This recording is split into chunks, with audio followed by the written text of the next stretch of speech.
So hi guys, இன்றைக்கி நம்ம டேண்டடன் chapter 56 தான் பார்க்க போகிறோம். ஸோ எல்லாருமே பார்த்தீங்கன்னா டேண்டடன் சாப்டர் 55 தாண்டி போயிட்டு இருக்காங்க. அதனால தான் நான் 56லேருந்து ஆரம்பிக்கிறேன். இருந்தாலும் ப்ரீவியஸ் சாப்டரை பற்றி லைட்டாக கொஞ்சம் டச் பண்ணிட்டு வைப்போம்.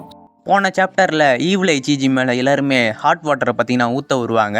அப்படி ஊற்ற வரும்போது ஈவில் ஐ ஜிஜி தன்னோட கர்சவுஸை யூஸ் பண்ணி அந்த ஹாட் வாட்டர் எல்லாத்தையுமே பிளாக் பண்ணிவிடுவான். அப்படியே மோமோவும் பார்த்தீங்கன்னா அந்த கர்ஸ் ஹவுஸில் மாட்டிப்பா. ஸோ இதுலேருந்து தான் பார்த்தீங்கன்னா இந்த ஒரு சாப்டர் ஸ்டார்ட் ஆகுது. So let's kick off the video.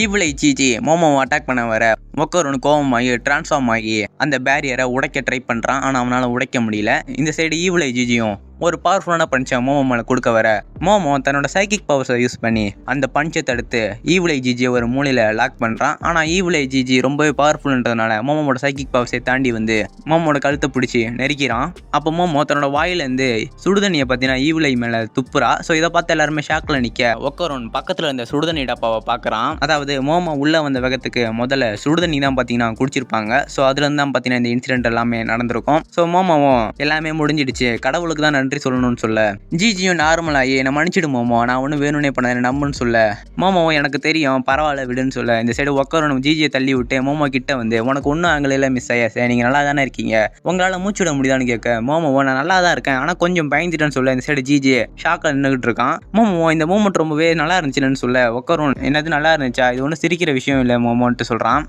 இந்த சைடு சைக்கோவும் ஒரு பெட்ஷீட்டை எடுத்துகிட்டு வந்து ஜிஜி மேலே போத்தி விட்டு இது எதுவுமே உன்னோட தப்பு கிடையாது, எல்லாமே சரியாயிடும்னு சொல்ல ஜிஜிக்கு அதெல்லாம் ஏற்றுக்கவே முடியல. இந்த சைடு ஒக்கரோன்னு அவனை ட்ரெஸ்ஸை கொடுத்து மோமோவை பார்த்தீங்கன்னா பாதுகாக்கிறான். அப்படியே பார்த்தீங்கன்னா எல்லாருமே தூங்க போகிற நேரத்தில் ஐரா வந்து மோமோவை பார்த்து என்ன மன்னிச்சிடுன்னு கேட்க மோமோவும் எதுக்குன்னு கேட்குறா.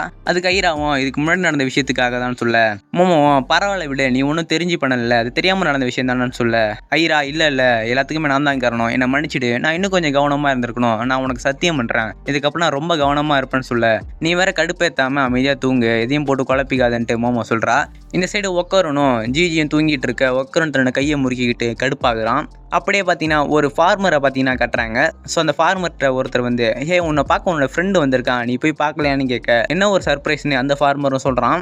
நீ தானே இது, நீனா இப்படி சேஞ்ச் ஆகிட்டேன்னு சொல்ல அந்த ஷிம்பும் நீ தானே ஒக்கரும், நாங்கள் வந்து பூமியில் வாழ்றதுனால என்னோட லுக்கை கொஞ்சமாக சேஞ்ச் பண்ணிக்கிட்டேன்னு சொல்ல ஒக்கரன் பார்த்தீங்கன்னா ரொம்பவே எக்ஸைட் ஆகி அப்போ ஏலியன்ஸால் உருவத்தை சேஞ்ச் பண்ணி மனுஷங்களாக வாழ முடியுன்றது உண்மைதான், அப்போ இந்த சொசைட்டியில் இன்னும் எத்தனை ஏலியன்ஸ் எங்கள் கூட சேர்ந்து வாழ்ந்துட்டு இருக்காங்கன்னு கேட்க அந்த ஷிம்பும் எனக்கு அதெல்லாம் தெரியாது, ஆமாம் இப்போ எதுக்காக இங்கே வந்தீங்க ஒக்கரன் மாஸ்டர்னு கேட்க ஒக்கரனும் சாரி என்னை மன்னிச்சிடு, நான் சொல்ல மறந்துட்டேன், எனக்கு வந்து நீ ஒரு உதவி பண்ணணுமே, நீ வந்து என்ன உன்னோட சிஷ்யனா ஏற்றுக்கோன்னு சொல்லி அவனோட காலில் விழுந்து எப்படி உன்ன மாதிரி ஒரு பவர்ஃபுல்லான பஞ்சு கொடுக்கணும்னு எனக்கு சொல்லி கொடுன்னு சொல்ல அந்த ஷிம்பும் நான் அதெல்லாம் சொல்லித்தர மாட்டேன்னு சொல்ல ஒக்கரன் வந்து ஏன்னு சொல்லி கத்துறான்.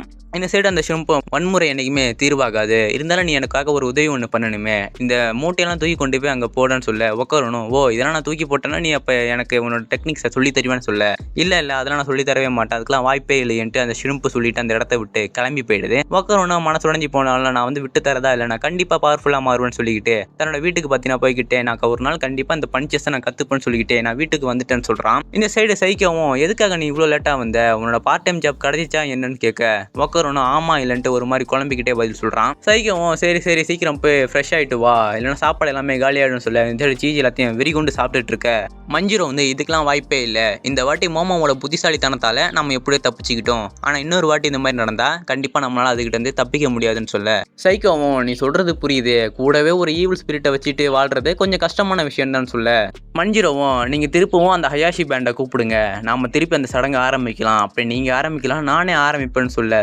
சைக்கோவும் மஞ்சிரோன்னு சொல்லி கூப்பிட்டு இது ஒரு கசப்பான மாத்திரை போல தான், பெரியவங்க அவங்க பசங்களோட எல்லா கஷ்டங்களையும் ஏற்றுக்கணும்னு ஆசைப்படுவாங்க, அது மாதிரி தான் நானும், நீ போய் அவங்கள்ட்ட சொல்லு அவங்களுக்கு என்ன விருப்பமோ அதையே செய்யட்டும்னு சொல்ல இந்த சைடு மஞ்சிரோவும் அது பெரியவங்களோட ரெஸ்பான்சிபிலிட்டி தானே, யதார்த்தத்தை உணர்ந்துக்கோங்க, நான் அந்த ஜிஜியோட ஆன்மாவுக்கு ரொம்பவே மரியாதை தரேன், ஆனால் அதே சமயத்தில் எது நடக்கணும்னு இருக்கோ அது கண்டிப்பாக நடந்தே தீரும், அதே மாதிரி எது நடக்கக்கூடாதுன்னு இருக்கோ அது நடக்கவே கூடாதுன்னு சொல்லிக்கிட்டு வானத்தை பார்த்துட்டு என்ன ஒரு கசப்பான சம்பவம் பார்த்தியான்னு சொல்கிறான். இந்த சைடு ஒக்கரணும் கையில் ஒரு பாக்ஸிங் புக்கை வச்சுக்கிட்டு எப்படி பவர்ஃபுல்லான பஞ்சஸை தரதுன்னு ப்ராக்டிஸ் பண்ணிக்கிட்டு இருக்க கிரானியும் அங்கே வந்து என்ன டான்ஸ் ஆடிக்கிட்டு இருக்கியான்னு கேட்க ஒக்கரும் நான் ஒன்றும் டான்ஸ் ஆடிக்கிட்டு இல்லை, நான் வந்து ட்ரைனிங் எடுத்துக்கிட்டு இருக்கேன், என்னை தனியாக விடுன்னு சொல்ல என்னதே பவர்ஃபுல்லான பஞ்சஸை கொடுக்க ட்ரைனிங் எடுத்துக்கிட்டு இருக்கியா எதுக்குன்னு கேட்க ஏன்னா நான் வந்து ஸ்ட்ராங் ஆகணும் ஆசைப்பட்றேன்ட்டு ஒக்கரும்னு சொல்கிறான். இந்த சைடு கிரானியும் அப்படின்னா இங்கே இருக்கிற யாரையும் நீ கொல்ல போகிறேன்னு சொல்ல ஒக்கரனும் எனக்கு ரொம்பவே கோபம் வருது. அந்த ஈவிலையை நான் சும்மாவே விட மாட்டேன். அவனோட நான் பவர்ஃபுல்லாக மாதிரி அவனை பறக்க விட்றேன் பாருன்னு சொல்ல, இந்த சைடு கிராணியும் நீ எங்கே மாற போகிறேன்னு சொல்லிக்கிட்டு இந்த சைடு ஒரு பவர்ஃபுல்லான பஞ்சஸை கொடுக்க கற்றுக்கிட்டினா நீ ஸ்ட்ராங் ஆகிடுவோன்னு நினச்சிக்கிட்டு இருக்கியான்னு கேட்க ஒக்கரனும் ஆமாம் நான் பவர்ஃபுல்லான பஞ்சஸை கொடுக்க கற்றுக்கிட்டேன்னா நான் கண்டிப்பாக ஸ்ட்ராங் ஆகிடுவேன்னு சொல்ல, கிராணியும் விளங்குச்சிப்போ நான் சொல்கிற விஷயத்த முதல்ல தெளிவாக புரிஞ்சுக்கோ. ஒவ்வொரு கர் ஸ்பிரிட்டும் ஒவ்வொருத்தங்களை பொறுத்து வேறுபடும். நீ ஒரு பவர்ஃபுல்லான பஞ்சஸை கொடுக்க கற்றுக்கிறதுனால மட்டுமே நீ ஸ்ட்ராங்கானவனா மாற முடியாது.